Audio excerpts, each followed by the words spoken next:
The Trader Cobb Crypto Show, talking business in blockchain.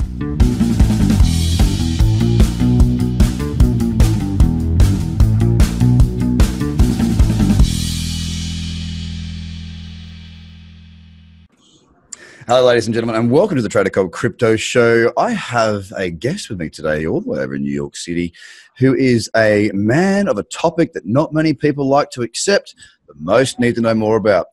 I have got Zac McClure, who is the co-founder of Token Tax. Thanks for being on the show, I should say.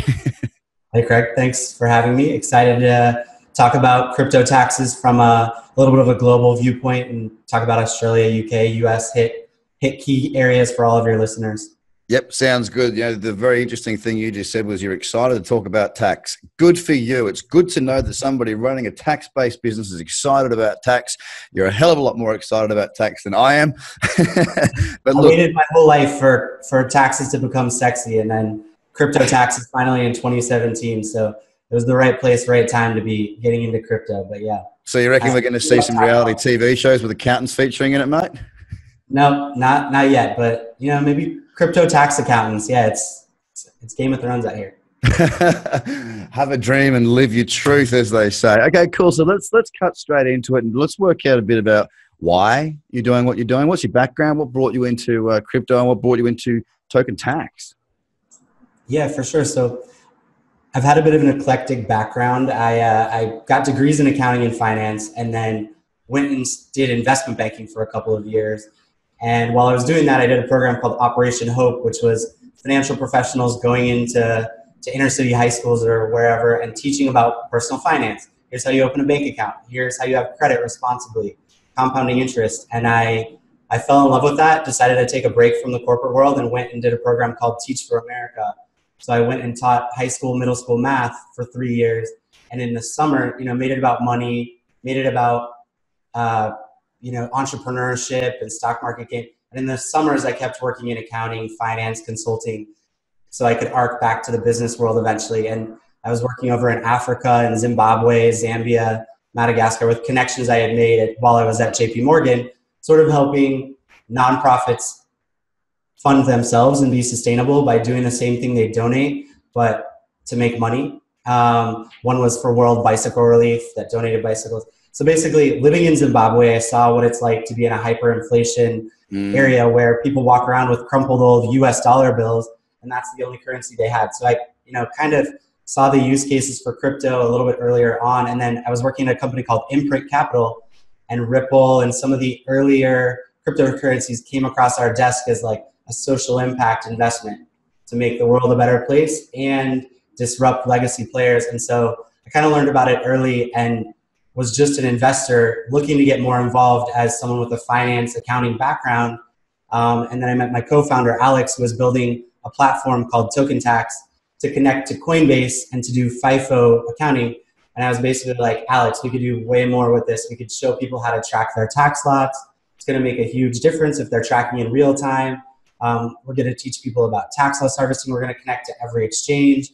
We can do this in the UK, in Australia, and other countries, South Africa, Canada, because the gains and loss calculations are pretty universal.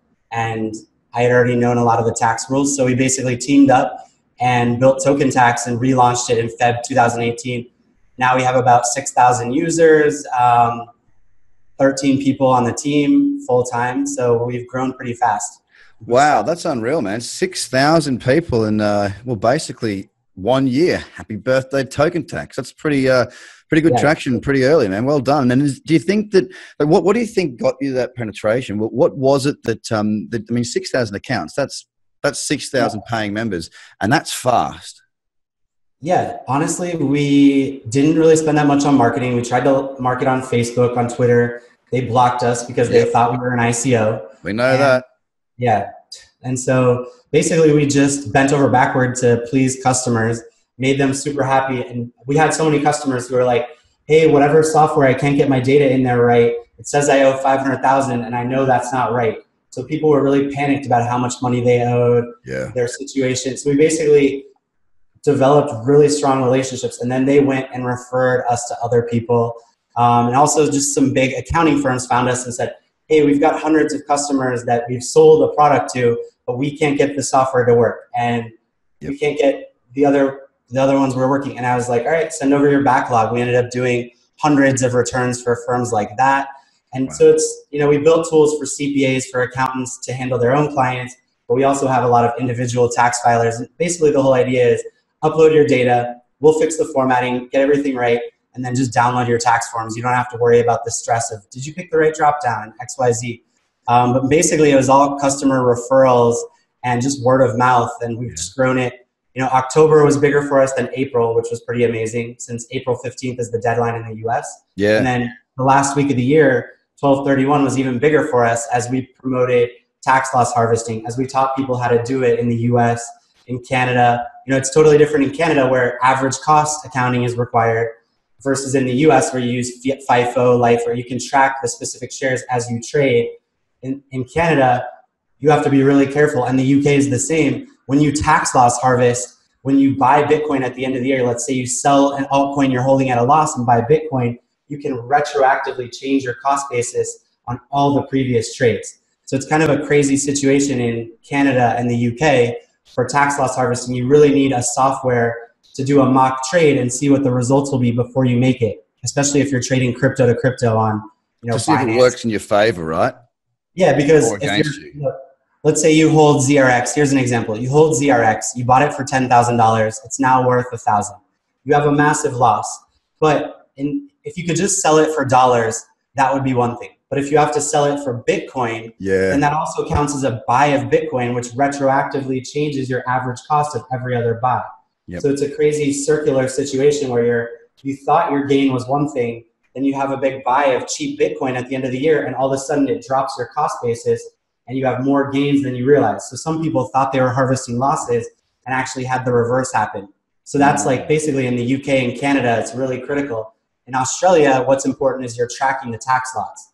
Like if you hold 20 Bitcoin, you know how many you hold at an unrealized gain, how many you hold at an unrealized loss, and only sell the ones you hold at a loss. Otherwise, you're also triggering more gains, if that makes sense. Well, one of the things that I found quite interesting here in Australia is, look, let me just get myself ready for this, is that the ATO, or the Australian Tax Office, seems to, constantly be chasing its tail. I think that might just be a lot of government agencies that are inundated with just lots and lots of people, right? I think that's probably a global thing. Government workers tend to have, they get piled in with a lot and they might be understaffed, all this sort of thing. And when Australia came out, they said, when they were talking about taxing it last year or the year before, I can't remember exactly when it was, they came to the community and they said, look, submit your request. Let us know what you think would be a good way of doing it, blah, blah, blah. Now, of course, some people would have said, don't tax it at all, go to hell, all that sort of crap. And that would have been a waste of time. But I also know that there were some very significantly detailed and researched inputs into that, which made a lot of sense, because on one hand, you've got the, whatever jurisdiction taxational office saying, look, we want to tax you on this, you're making money, we want to have this in the tax law. Okay, got that, cool. On the other hand, you've got no idea about this space at this point. So wouldn't you start small like every other business in the world and tackle the problem and grow and grow and grow? And it can become more complex once you've got one part that works. Then you can go a bit deeper then. But instead, they went straight in and said, no, we want to tax all your Bitcoin to Bitcoin trade, your Bitcoin to alt trade. We want to track everything. It's like, you do realize how much work you've just dug out for yourself on top of what you've already got to do in the first place. Why would they do that? Well, it doesn't make sense. It's kind of like, we're the government, we can do everything. But you can't. You're just people like we are. Why do they go for this sort of 2 feet straight into the deep end? I think that, you hit the nail on the head when you said they're not really involved in the industry. So there are people making decisions that, from a 5,000 foot level who haven't actually traded crypto to crypto and been on all these exchanges and seen how people are actually investing in the real world.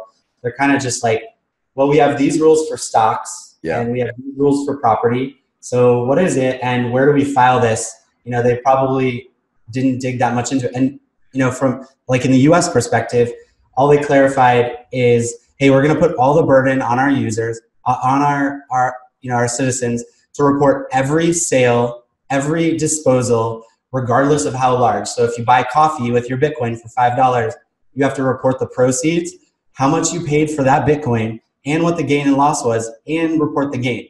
And so that was the only thing they've ever said about it in 2014 when they said, hey, for currencies like with euros, you don't have to do that. There's a de minimis exclusion under 200.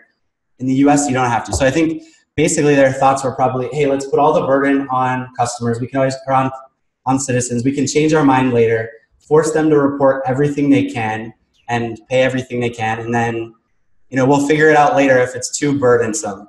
But I think they just threw like, we want the whole kitchen sink. Yeah. And they didn't have time to do the nuance. And I think that's their default because they don't want people sneaking out and having these loopholes. They probably looked at it and said, if we call it a currency, everybody's just going to sell $199 worth over and over again. So they're trying to close loopholes. I don't think they had bad intentions, but I think it's when a lack of understanding is trying to police things that correct based on old rules. So I doubt it was malicious. I hope, but I'm not suggesting it's malicious. I just think it's ill thought through. They really don't have any understanding of what they're asking for, and it's like we trade a lot. There's a lot of stuff, how are you going to get it from me? Do you know what I mean? Like, have they thought of that? Have they thought of the future? Have they thought of anybody who got in it? Like, if you got in, like my Bitfinex accounts, I am KYC now, but there's plenty of accounts that I had opened up well before all this KYC and AML stuff came in, which there's no name to that. Do you know what I mean? Like, they don't know. They can't track it. Make it easy for me. Don't make it hard for me. Well, and then it's very few exchanges are actually regulated. They're all over. Some of them are just like 3 guys or 2 guys who built an exchange, and it just disappears overnight. All the data disappears. And, they can track the blockchain. They can scan the blockchain and see where crypto went, but it's a Herculean task. And I think they kind of it's sort of like in the US, we have something called an FBAR. So if you ever have a foreign bank account, whatever, over $10,000, you have to report it every year. You don't get taxed on it or anything. It's just a disclosure. And it's not clear if that applies to crypto. Again, it's like, well, Binance isn't in the US. Do you have to report it? But, you can see for Donald Trump's campaign advisor, Paul Manafort, that's what he was found guilty of, not filing an FBAR. So it's kind of like these really onerous regulations. Just let agencies like the IRS have something in their back pocket if they ever need to say, oh, but you didn't check all the boxes and cross all the T's and dot the I. I mean, for situations where they know someone, maybe where there's smoke, there's fire, but it's being used in that way, which is interesting. And I hope a lot of crypto people don't get caught up in that, where they've never heard of an FBAR, they've never had a bank account in the Maldives or Switzerland or whatever, and now all of a sudden it's like, wait, what's an FBAR? Oh, I can be in trouble. I can be fined. Breaking the law. Mm. So we were like, I don't think FBARs would apply, but then we had so many customers asking for them that we were like, fine, just better safe than sorry. We'll just create the tool. We'll create the reports so people know what their max account balance is and they can report it if they want. Because we just, we understand the stress that people don't want that hanging over them, that they might have done something wrong. And even, everybody trying to do the right thing and report, it's so difficult to report everything in the right Australian dollar price or pound price or US dollar price. Yep. You need a lot of third-party tools and software. And that's why we built Token Tax, to be like a one-stop, hey, give us all your data from everywhere. We'll give you the tax forms for whatever country you need. With the price database, we have all the prices in whatever currencies back to the beginning for 5,000 cryptocurrencies, all the exchanges, all that. So, for those that are listening that are not in the US, I just want to sort of touch on a few points here. I have my accountant here in Australia, right? Now, my accountant isn't the most savvy when it comes to crypto. He is fully aware of that.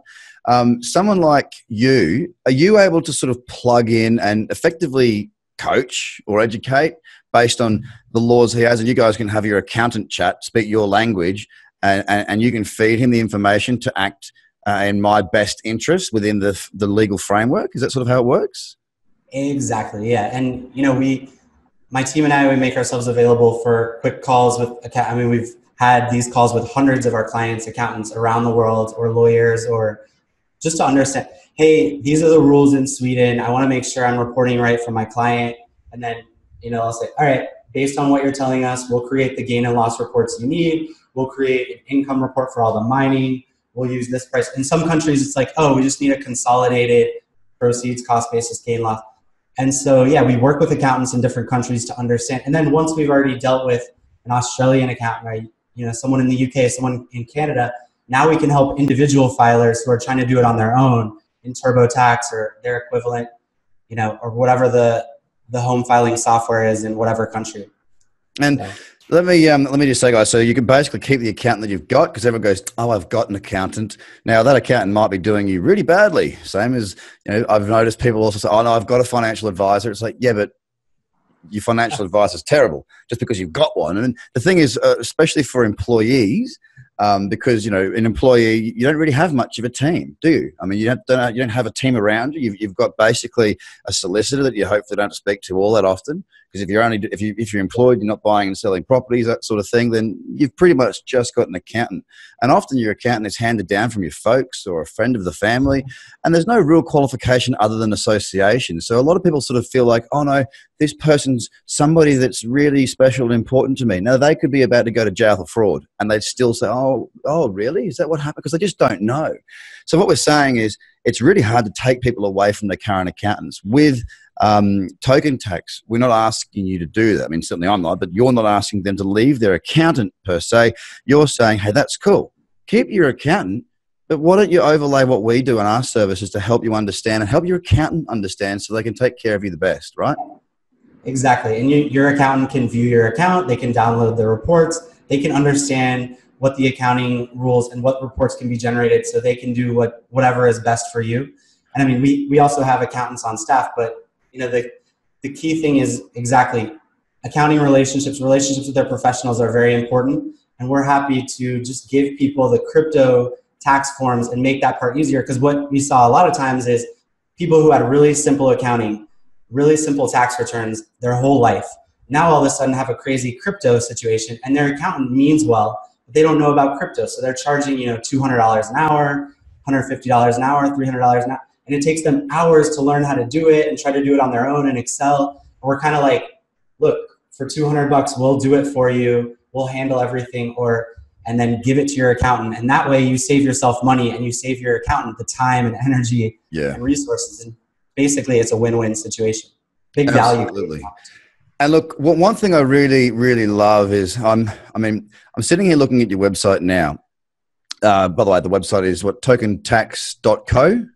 Yeah, we were tokentax.us and we rebranded it tokentax.co because when we spread to the UK, Canada, Australia, people kept saying, oh, do you support Australia? So we rebranded it tokentax.co. And tokentax.com works as well, redirects. You could Google token tax for all those that are confused. But what I like is it's product based. It's you can choose your level. You've basically taken the old school, and I say this not because I'm trying to sell this to you, ladies and gentlemen. I'm saying it because I actually appreciate the innovation here.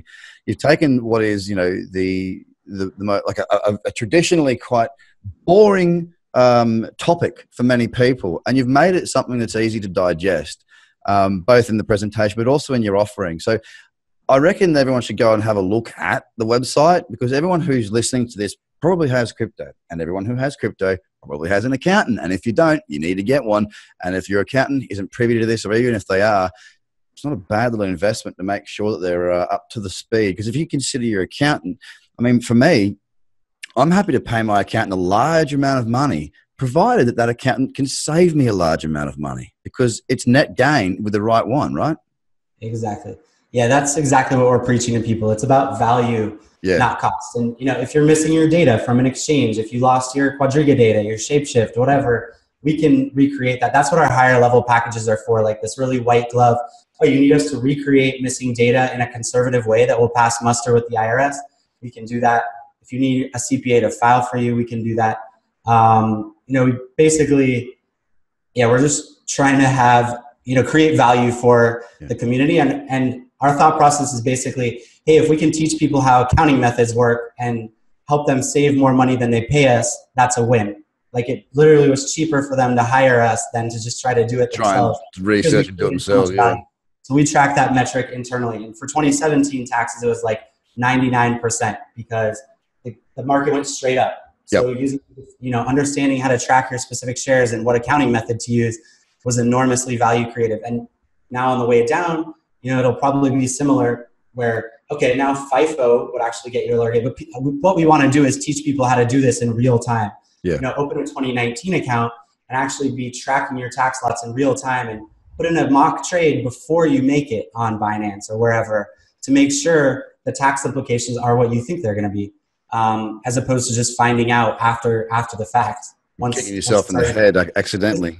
Yeah, I mean, as you probably experienced, most people in 2017 who sold their Bitcoin and Ethereum for altcoins, what they didn't understand is they basically had to outperform by 100%. They had to do twice as well just to break even on an after-tax basis, because the gains they owed selling that Bitcoin and ETH were so big, the IRS took half the money. And so had they just held, and so it's teaching people these type of things like buy and hold. Maybe, you don't have to do that forever, but just understanding what are the after-tax consequences of what I'm doing before I do it. And so, like I said, financial literacy is kind of the foundation. And even if you're not a customer of TokenTax, just come to our website, tokentax.co. On the bottom right, you can chat to me or my team anytime via intercom. We love complicated, tricky tax situations. We work with hedge funds, crypto startups, big wallets. We love a complicated situation. So come ask us your questions if you need help. And with that, ladies and gentlemen, this has been a great conversation, but I really do appreciate it. I was going to ask you where to find out more information, but you've just done that. You've hit the nail on the head, guys. I do suggest you go and have a look at it. There's a reason why they've had such roaring success. It's a well thought through website. It's a well thought through offering, and I can see that you probably have a lot more success moving forward. So, we're always adding new tools, new functionality. If a client wants a new type of report or a new dashboard, that's exactly what our engineers are working on building. So you're developing, you're growing, you're learning, you survived your first year. Happy birthday. You're better than most startups, mate. And I can see why. So guys, get across to tokentax.co here in Australia.com also works. Or you can just Google TokenTax. There's plenty of information there. Thank you so much, Zac McClure, co-founder of TokenTax. Appreciate your time. It was a good conversation, mate. Thank you. Thank you very much. Righto, guys. Have a great day. We'll speak to you all again very soon. Bye for now. The Trader Cobb Crypto Show, talking business in blockchain.